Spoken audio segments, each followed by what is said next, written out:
Hi everyone, I'm Vespra and welcome to my channel. Today I'm going to show you how I made this 3D model of my OC called Ophelia. She's a supporting character of this silly story I'm probably never going to write, but just to put you in some context. I really wanted to make this character because she's one of the simpler looking ones that I created, since, well, she's just a supporting character, as I said.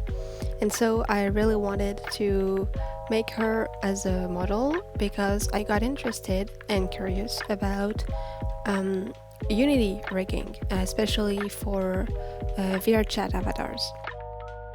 I have a friend that is really into it and has those super cool models, and I thought, well, since I'm a student in animation and modeling, rigging, all of that, why not?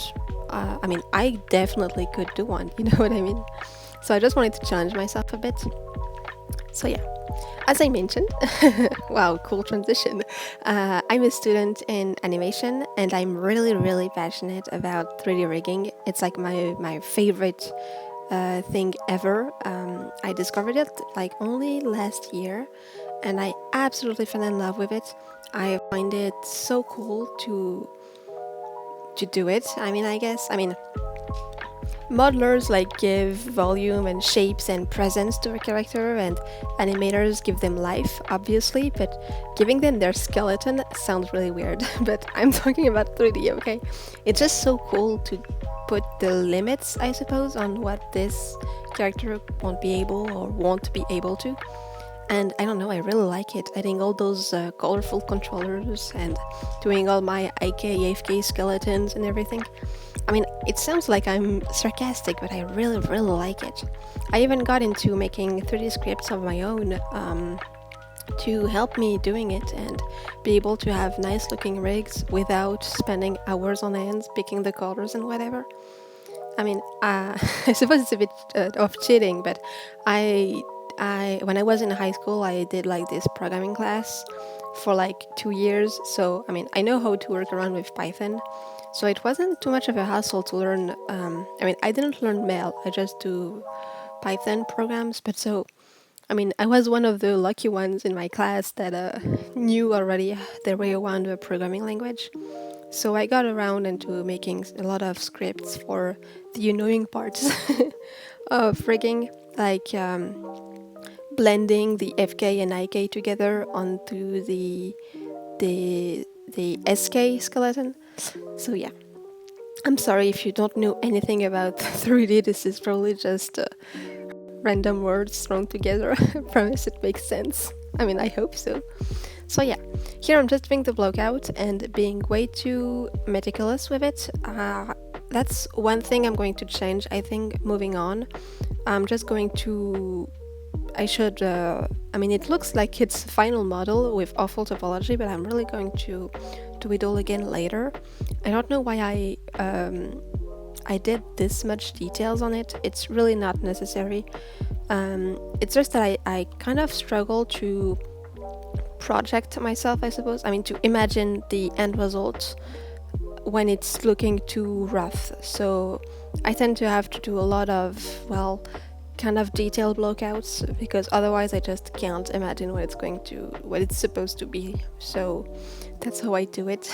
I know it's not optimal, but it's only like my third character model, so I'm still learning. The first time it was for a really simple character, and it was just for class where we couldn't pick the character we had to model, and the second time we could pick, so I took another one of my OC, which was a big mistake because it was super difficult, especially because of her hairstyle.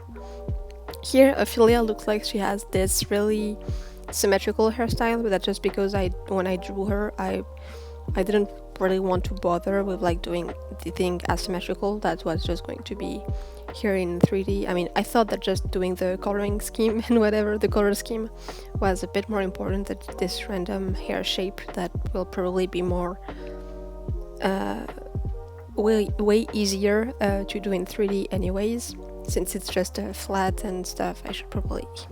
Anyway, so that's what my thought process behind it. I also struggle a lot with head modeling. I should probably train myself a bit. but they always look a bit odd, and I just realized after like 10 hours working on this, it was because I didn't add any volume on the face part, and I didn't add the cheekbone volume until like really, really recently. You won't be able to see it in this particular video, you'll have to check part 2. That is probably gonna come up. I mean, when I'm finished with the molding, it's gonna be like this big part. I had to cut it into 2 parts because, I mean, I did this in like 2 days, you know, so that's just like day 1, and well, day 2 is the other video. So just the first recording of the second day was 4 hours long, and I had like 6 other waiting. I don't realize how much time this takes me because I'm just so hyper focused on it that I just like do it, and then it's like 11 p.m. and I'm like, oh my god, did I even eat? So yeah, it's not healthy, kids, don't do that, but I just don't realize it anyways. So here I finally got around doing the topology properly. It's actually my favorite part of modeling. I just like it so much because it's not like the blockout where I have to worry about shape and form and appeal and stuff like that. It's just logic, kind of like a little puzzle to solve, and I absolutely love that.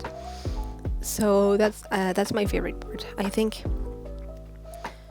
So, I mean, not much to say about topology, just I always make sure that the limbs, so like legs and arms, are always on 8 sided cylinders, and I always make sure to keep one edge looping around the model on the symmetry axis. That's why I could have done a diamond right there, but I just chose to make a U shape. It was a teacher of mine that told me to always, because at first my first instinct was to make a diamond because I thought they looked pretty.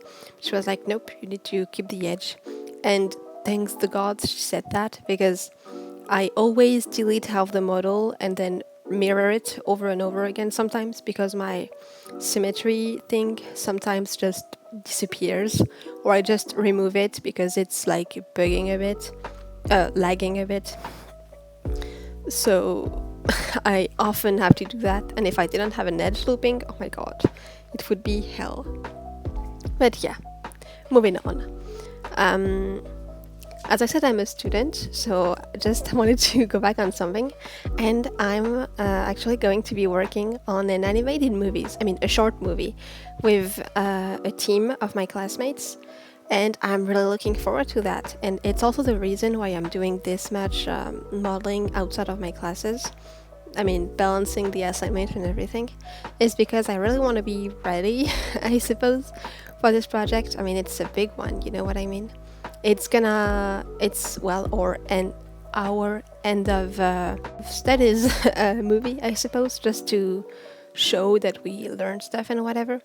I probably won't be able to show it to you guys on this channel. Unfortunately, we aren't allowed to show anything for it because of festivals. If you want to show something at a festival, it needs to be new, so I won't be able to show you guys anything. So sorry about that, but I'll probably be able to show other work that I'll do if I have time, obviously, but I should have a lot of time for this summer, but next year is going to be a different story. But don't forget me. I'm still, if I can show you anything for it, I mean, I'll ask, but like just a little animation snippet or some compositing, or maybe my rigging or anything. Here you can see that the face changed a lot, that because I forgot to press record when I was doing it. The thing is, I actually got around doing the materials, and so I did them and it looked awful, so I just paused the recording and fixed it, and then I just forgot to put it back on when working on the face. So I didn't do much really, I just added holes for the eyes and put it in proper shape, and a hole for the mouth. I didn't really do much, but it was a lot of nitpicking and going back and forth with it. But you can see that her face is still looking pretty flat. Also it didn't serve any purpose to like color those 3 faces with the hair color to look like eyebrows. I really just need those kind of things to project myself, I suppose. So yeah. I don't do eyes that way anymore, but I just saw a tutorial that said that he did it like this for Blender for anime eyes, but I mean, I really don't like doing it that way. I find it weird. I like doing it with proper spheres all the time. I'll have to see if it's okay for Unity, but that's just how I do stuff.